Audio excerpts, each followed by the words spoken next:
जी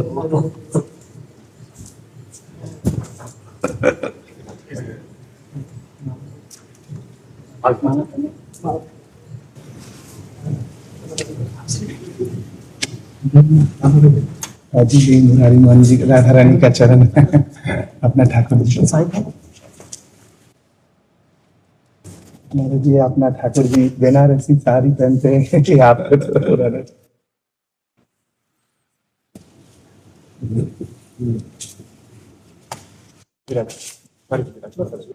एक चुनरी श्री जी की महाराज को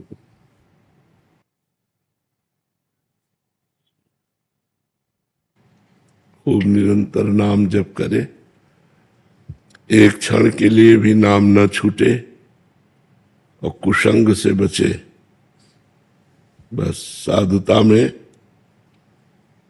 कुसंग त्याग की बहुत आवश्यकता है। जैसे मोबाइल से भी कुसंग होता है, बाहरी भी कुसंग होता है, तो नौजवान साधकों में दुर्वासना मम सदा परिकर्षयन्ति, दुर्वासना अंदर से खींचती रहती है। तो भगवान तो मिले नहीं और भगवदानंद का अनुभव हुआ नहीं, वर्तमान में प्रगट सुख दिखाई देता है भोगों का, वो बहुत आकर्षण करता है।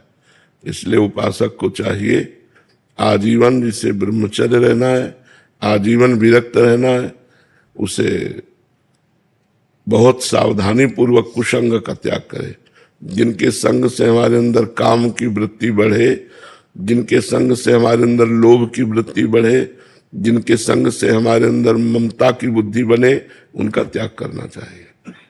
दूरादपाश स्वजनान सुखमर्थ कोटिम सर्वेषु साधन वरेषु चिरम निराशा वर्षंत में सहजाद्भुत सौख्य धाराम श्री राधिका चरण रेणु महाम स्मरामी।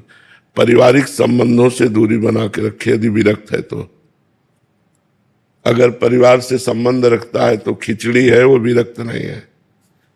विरक्ति में खिचड़ी नहीं चलती। परिवार से भी प्रेम रखता है और भगवान से भी प्रेम करना चाहता है, कदापि नहीं हो सकता विरक्त के लिए। गृहस्थी में तो सिद्धांत दूसरा बदल जाता है। सबकी ममता ताग बटोरी, मम पद मन बांध बटोरी। विरक्त को चाहिए परिवार से एकदम राग रहित। दूसरा, अर्थ के द्वारा प्राप्त होने वाले भोगों का त्याग, सुविधाएं। जितने से काम चल जाए उतने से चलाओ, शरीर नहीं हो। शरीर की सुविधा भोगी ने बने कि बढ़िया मोटा गद्दा, एसी रूम, खान। बोले बड़ी कृपा है। कृपा नहीं, दुर्भाग्य है।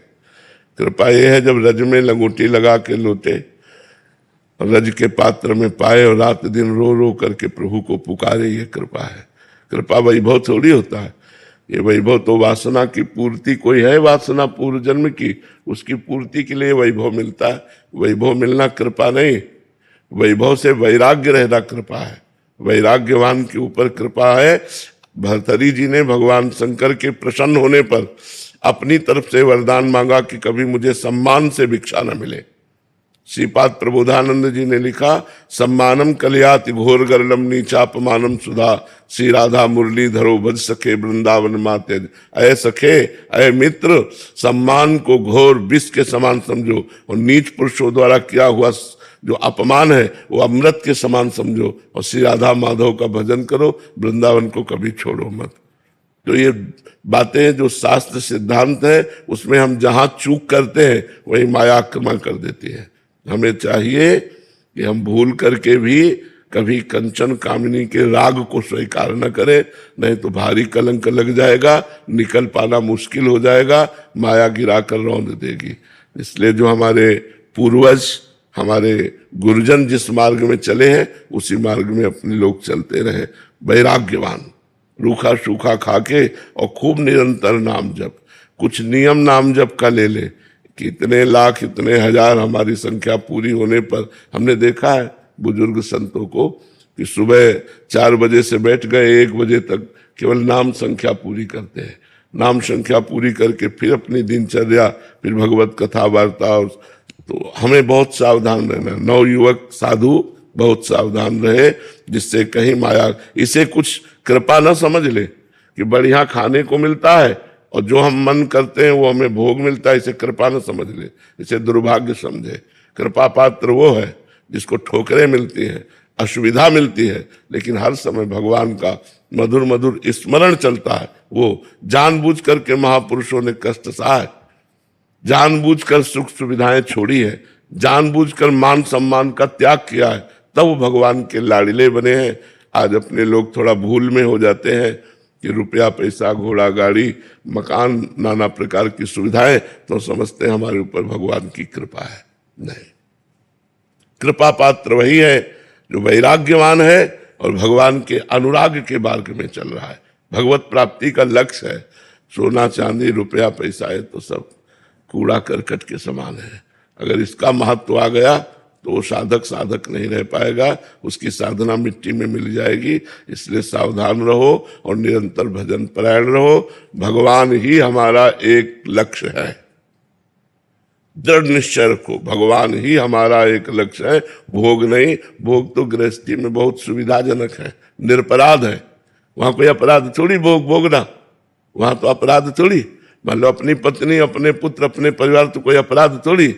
तो विरक्त भाव में चूक हो जाए तो बहुत घाटा हो जाता है। इसलिए बहुत संभाल करके कदम कदम पर सावधानी के द्वारा चला जाए और हर समय नाम जप किया जाए। आज बहुत दिन दर्शन हुआ महाराज जी। हाँ, एक बार आए थे आप? आए थे। हम लोग तो गुरु जी के साथ आते थे। हाँ, गुरु जी खूब आते थे। हाँ, गुरु जी बहुत कृपा। उनके दर्शन से सुख मिलता था। आपके गुरु जी के दर्शन से थोड़ी भगवत चर्चा करो कि अब सुख प्रवाह होने लगता था।